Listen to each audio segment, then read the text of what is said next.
Yes po, may balak pa po ba ang Senado at Kongreso upang isulong po yung pagpapaliban, pag-e-extend ng termino sa mga nakaupo?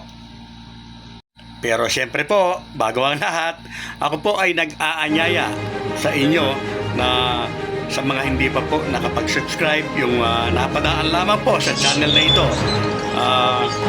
Pag-subscribe na po kayo, pakiclick po yung notification bell para palagi kayong updated sa aking mga bagong videos at pakilike na po kung nagustuhan po ninyo ang video ko. Kung postponement po o term extension ang pag-uusapan, malamang sa alamang hindi na po kikilusin yan ng BICAM. Bakit? Kasi po alam nila na mahirap po na maipasa nga yan. Mapapahiya lamang po sila. Tiyak po na madideklara yan na unconstitutional. Kaya po yung mga pinangakuan, sorry na lamang po. So kung hindi na po yan isusulong, yung postponement at extension, ano po yung naiisip natin na pwedeng gawin po ng Senado at ng Kongreso? So yan nga po, nabanggit ko na po sa mga nagdaan ko pang mga content, yung naamoy ko nga po na maraming bumatikos. Yes po, ang maaari pong ipasang bill ng mga yan ay yun pong 4 na taon or 6 na taon pero tuloy po ang halalan. Malamang po sa alamang yan po ang kanilang ipapasa, mga kabarangay.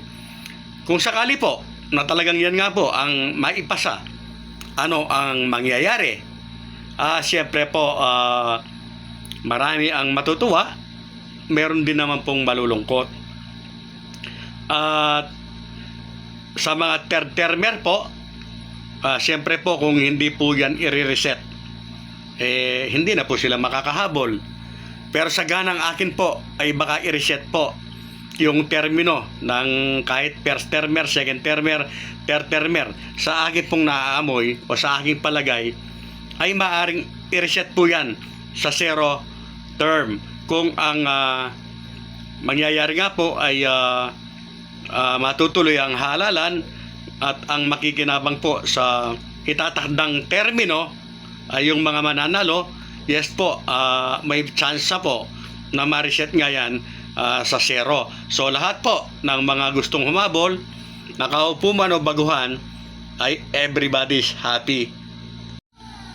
Kung sakali naman po na yan nga po ang ipasang batas, yung tuloy po ang halalan at magkakaroon po ng termino na 4 o 6 na taon, alin po sa dalawa, kokontra pa ba si Atty. Macalintal o ang ilang pang mga abogado? 101% na naman po hindi po kokontra. Hindi na po sila kokontra dahil yan po ay perspective, hindi po retroactive. Pero kung yan po ay retroactive, talagang lalabas at lalabas pa rin po si Atty. Macalintal. At ayon po sa mga sinabi din ni Atty. Macalintal, hindi naman po siya laban sa term setting. Kung ang halalan ay matutuloy at ang makikinabang nga yung mga bagong upo, hindi po siya kokontra dyan.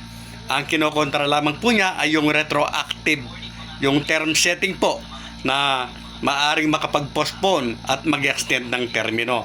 Sana po malinaw po sa inyong lahat yung aking nailahad sa araw na ito.